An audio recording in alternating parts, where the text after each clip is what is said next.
Halo guys, kali ini kita akan membahas kisah anak kecil dalam boneka yang aneh dan menegangkan. Saksikan terus sampai habis ya. Dan selamat datang di Studio Visual Film.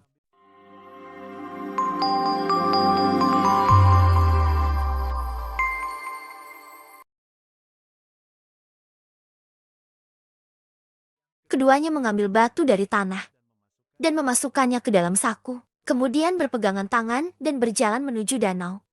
Karena sudah tua, tidak bisa menjaga anak lagi. Mereka memilih untuk mengakhiri hidup mereka seperti itu. Mereka khawatir setelah pergi, tidak ada yang peduli ke anak lagi. Mereka menggunakan harga tinggi untuk mempekerjakan seseorang untuk merawat mereka. Tetapi ketika dia melihat anak mereka, boneka keramik, dia tidak bisa menahan tawa. Tindakan ini membuat sang kakek dan nenek tidak senang. Jelas sekali mereka tidak bercanda. Hormati $100.000 per bulan. Greta tersenyum dan menyapa pria kayu itu. Kami mempekerjakan banyak pengasuh. Tapi semuanya ditolak oleh anakku. Karena tidak ada orang yang semudah dan secantik kamu. Keesokan harinya, wanita tua itu selesai mengatur pekerjaannya. Pagi-pagi sekali. Harus tepat waktu untuk membangunkannya, lalu berpakaian rapi. Saatnya memberi sarapan kepada boneka kayu. Ia harus memainkan musik kesukaannya. Dan setelah makan, ia harus membacakan puisi untuk boneka kayu tersebut. Bahkan sebelum tidur malam, bacakan Alkitab secara religius kepadanya. Tindakan ini membuat Greta sedikit bingung.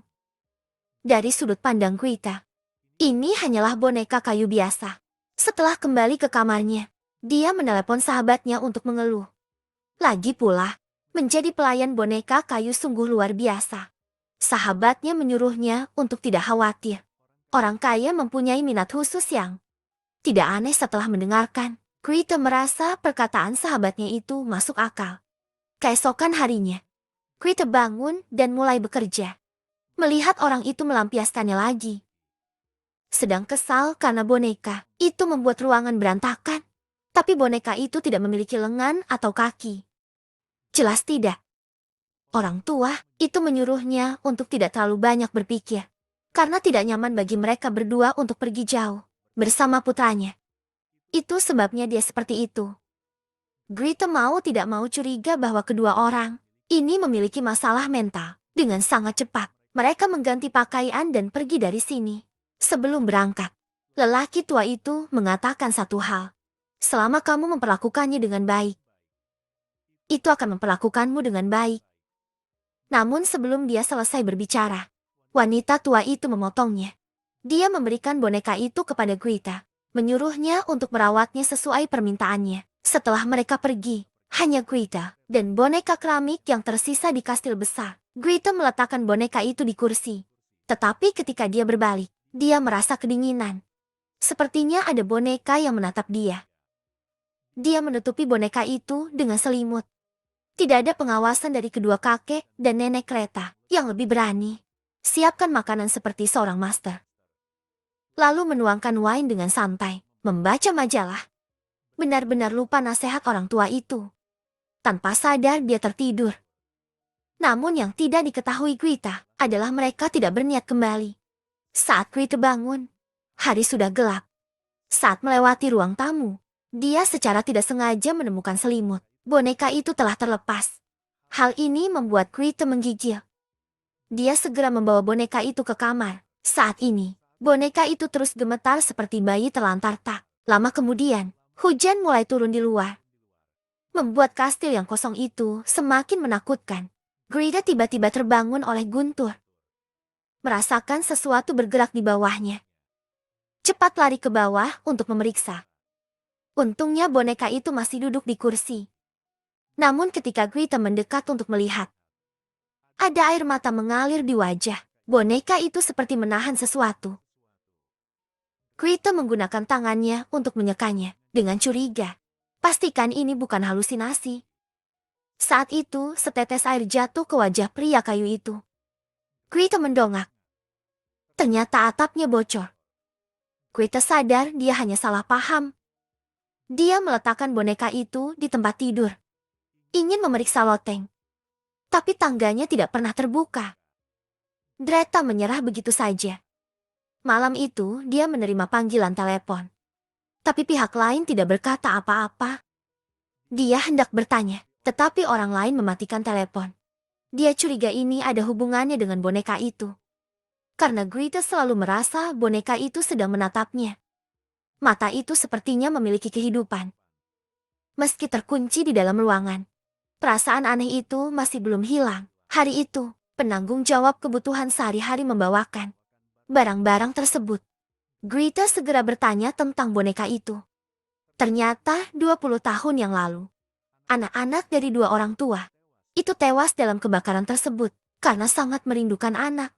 Maka perbaikilah bangunannya dan tempatkan boneka kayu. Ini tampaknya, boneka kayu tersebut hanya sekedar dukungan spiritual bagi pasangan tersebut. Sore harinya, Greta mandi.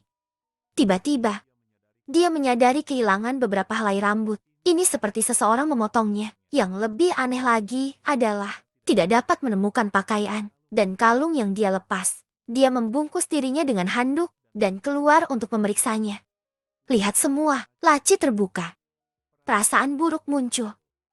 Tangganya tidak bisa dibuka dan entah kapan diturunkan. Dia dengan berani mengambil tongkatnya dan berjalan. Tanpa diduga, dia baru saja muncul. Lift menutup secara otomatis. Suara benturan keras mengagetkan Greta. Dia berjongkok dan menyadari dia terjebak di sini. Kegelapan di dalam rumah membuat Greta takut. Saat ini suara mobil terdengar di bawah. Greta segera mendekati jendela. Melihat pengantar barang mengetuk pintu. Greta dengan cepat mengetuk pintu untuk menarik perhatiannya. Namun semuanya tertutupi oleh suara. Angin hanya bisa melihatnya pergi. Greta baru saja akan mencari jalan keluar lain. Bayangan hitam tiba-tiba muncul. Greta sangat ketakutan sehingga dia segera mundur. Sayangnya terpeleset dan jatuh pingsan. Keesokan harinya, Greta bangun. Melihat mantel yang tergantung di dinding, dia mengerti. Ternyata dia salah tadi malam. Saat ini lift tiba-tiba terbuka. Greta dengan hati-hati turun. Temukan segala sesuatu di ruangan, dikembalikan ke keadaan semula. Dia bertanya-tanya apakah dia sedang berhalusinasi. Namun ketika Greta sudah berpakaian, dia pergi melihat boneka itu. Terkejut menemukannya duduk di tempat tidur. Sambil memandang keluar pintu, di sebelahnya ada yang diingatkan lelaki tua itu. Sepertinya boneka itu memperingatkannya. Greta ketakutan. Dia berlari kembali ke kamarnya untuk bersembunyi. Dia mulai panik karena tidak mendengarkan lelaki tua itu. Dia segera mengangkat telepon untuk memanggil polisi. Namun di seberang telepon, suara boneka itu terdengar. Kemarilah bermainlah denganku.